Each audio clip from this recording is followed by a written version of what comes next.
Welcome to the haunting story of Danny Rolling, the Gainesville Ripper. On the night of August 24, 1990, Krista Hoyt, a bright and vivacious college student, was living alone in her off-campus apartment.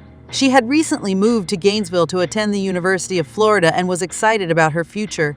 Little did she know that this night would turn into a nightmare. Around 3:00 a.m., Danny Rolling broke into Krista's apartment through an unlocked door. Rolling was a drifter with a history of violence and had already murdered 4 other young people in the area over the previous 2 days. He was on a rampage, and Krista became his next target. Rolling confronted Krista while she slept, awakening her with the chilling realization that she was not alone. He overpowered her, tying her hands and feet to the bedpost. Terrified and helpless, Krista begged for her life, but Rolling was unrelenting in his brutality. Rolling then subjected Krista to unspeakable horrors, both physical and psychological. He tortured her for hours, taunting her and savoring her fear. Krista's ordeal was a nightmarish descent into the depths of human cruelty. In the morning, Rolling brutally murdered Krista, leaving her lifeless body posed in a gruesome and macabre manner.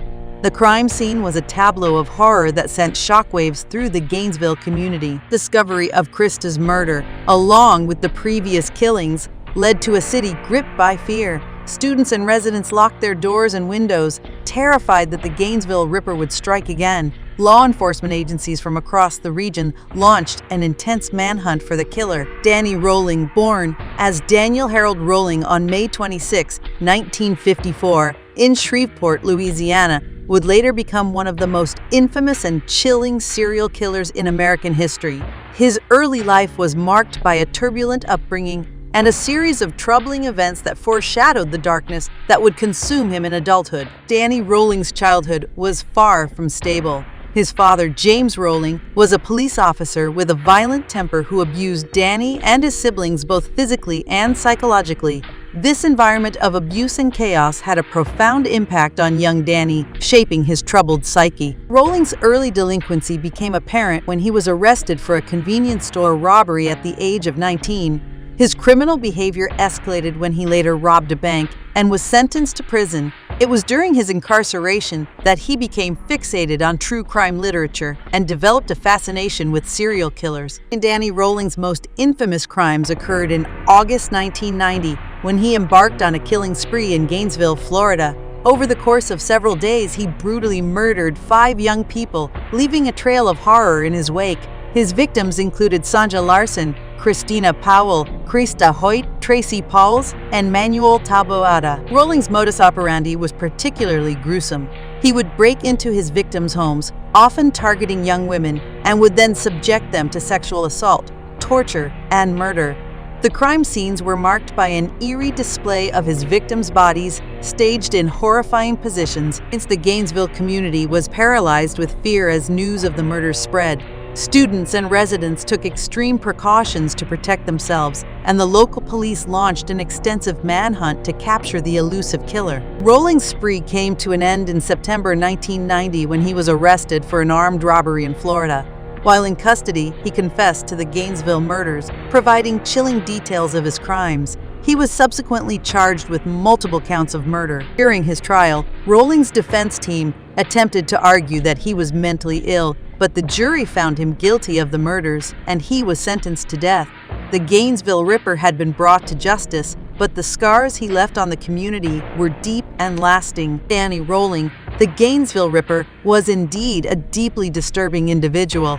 Here are some intriguing and chilling facts about him. Rolling's early life was marked by violence. His father was abusive, both physically and psychologically, which likely contributed to his disturbed psyche. During his time in prison for armed robbery, Rolling became obsessed with true crime literature, particularly stories about serial killers like Ted Bundy. This obsession would play a role in shaping his future actions. Rolling's crime scenes were disturbingly symbolic. He posed his victims' bodies in grotesque and ritualistic ways, leaving behind an eerie signature meant to shock and terrify those who discovered the crime scenes. The Gainesville murders created a state of panic in the town.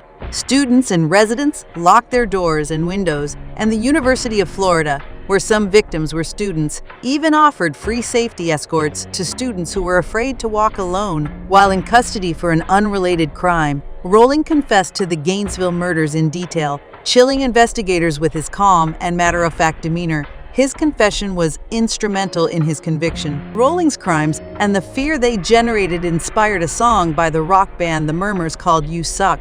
Additionally, the book The Making of a Serial Killer, the real story of the Gainesville murders in the killer's own words, was published, featuring Rowling's own writings and interviews. Before his execution, Danny Rowling expressed remorse and asked for forgiveness, saying, "I'm sorry for all the pain and suffering I've caused. I hope the Lord will give me a chance to make amends." However, this apparent remorse came too late for his victims and their families. Actor Danny Glover was one of the witnesses to Rowling's execution, as he was an outspoken opponent of the death penalty. His presence drew attention to the controversial nature of capital punishment. Even after his execution, Danny Rowling's crimes continue to haunt the collective memory of Gainesville and the true crime community.